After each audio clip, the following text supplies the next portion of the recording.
Sabe aquela sensação de que os seus olhos estão te enganando? Pois é, as ilusões visuais são muito mais do que um simples truque para confundir a gente. Na verdade, elas são uma chave para a gente entender os segredos de como o nosso cérebro constrói o que a gente chama de realidade. Vamos descobrir como isso funciona? Olha só o nosso roteiro. A gente vai começar com um quebra-cabeça visual bem simples, depois vamos mergulhar no porquê ele funciona e, no final, entender o que tudo isso ensina pra gente sobre a natureza da percepção. Então, para começar, vamos direto para um dos enigmas mais fundamentais da percepção. Será que a gente pode mesmo confiar no que a gente vê? Dá uma boa olhada nessa imagem. O que aparece primeiro? Um vaso todo ornamentado ou o contorno de dois rostos, um de frente para o outro? O mais interessante é o seguinte, dá para ver os dois, claro, mas nunca ao mesmo tempo. A nossa percepção fica pulando de um para o outro. E esse truque simples já revela uma verdade gigantesca. O que os nossos olhos captam e o que a nossa mente de fato percebe não são a mesma coisa. É justamente essa desconexão que a gente vai investigar agora.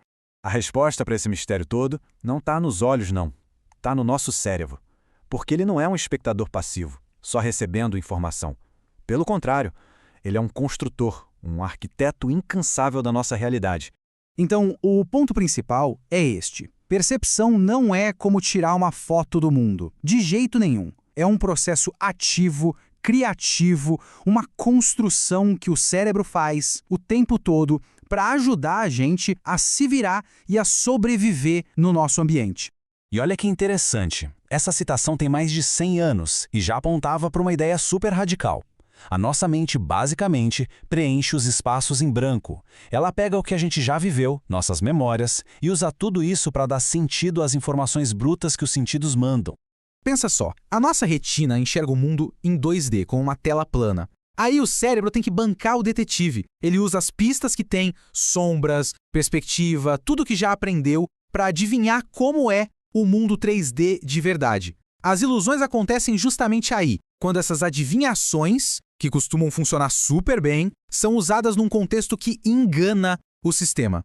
Ok, e para a gente entender melhor como o cérebro cai nessas pegadinhas, as ilusões foram organizadas em alguns grupos principais. A gente tem as ambiguidades, tipo aquele vaso que a gente acabou de ver. As distorções, que nos fazem errar medidas. Os paradoxos, que são aquelas imagens impossíveis, sabe? Tipo as escadas do Escher. E, por fim, as ficções, que é quando o cérebro literalmente inventa algo que não está lá. Aqui, um exemplo clássico de distorção. A famosa ilusão de Miller-Lyer. Bate o olho nessas duas linhas verticais. Qual delas parece mais longa? A da direita, né?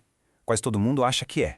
Pois é, mas elas têm exatamente o mesmo comprimento. Pode medir. Mas por que isso acontece? É que o nosso cérebro interpreta essas setas como pistas de profundidade, como se fossem os cantos de um cômodo. Ele assume que a linha que parece mais distante deve ser maior, e então a estica na nossa percepção. Loucura, né? E essa ideia de que o cérebro não só vê, mas interpreta, isso abre uma porta para uma conexão fascinante entre as ilusões, a arte e uma coisa muito poderosa, a nossa própria expectativa. Olha que profundo! Bem antes da psicologia moderna, artistas e pensadores já tinham essa noção. Ver não é só abrir os olhos. É um ato de conhecimento. A gente tende a ver aquilo que a gente espera ver, aquilo que a gente já aprendeu a reconhecer. A pergunta então é, qual é o peso da expectativa nisso tudo? Como é que o fato da gente antecipar alguma coisa pode, de fato, moldar o que a gente enxerga? É que as nossas mentes funcionam como máquinas de previsão. O cérebro está o tempo todo tentando adivinhar o que vem a seguir. Então, quando aparece um estímulo visual, ele não chega puro, ele já é interpretado dentro de um quadro de expectativas que o contexto criou. Se o contexto sugere algo, é muito provável que a gente veja exatamente isso. É exatamente por isso que artistas como o MC Escher nos fascinam tanto. O que eles fazem é brincar com essas regras. Eles manipulam de propósito a perspectiva e o contexto para criar mundos que dão um nó na nossa cabeça, forçando a gente a encarar de frente como o nosso cérebro constrói a realidade. Agora, atenção para um ponto muito importante.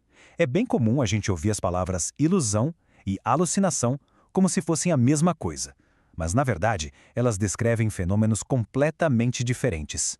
Então vamos deixar isso bem claro. A ilusão é quando tem algo real ali, um estímulo, mas a gente interpreta errado. Já a alucinação é perceber algo sem ter estímulo nenhum, para simplificar de vez. Ilusão é ver uma corda no chão e achar que é uma cobra. A alucinação é ver uma cobra onde não tem absolutamente nada. E com isso, a gente chega no coração da história. Se as ilusões são tão comuns, o que elas realmente revelam sobre como a nossa mente funciona? E aqui vem a grande virada de chave. A gente tende a pensar que ilusões são erros, sabe? Como um bug no nosso sistema. Mas a verdade é justamente o contrário.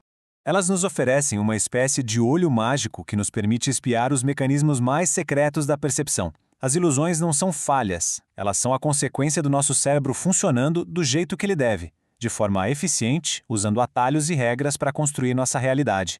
Elas são uma janela para os bastidores da nossa mente. E tudo isso nos deixa com uma pergunta final para a gente pensar. Se a nossa percepção não é um espelho, mas sim uma construção da nossa mente, então, o que é a realidade afinal?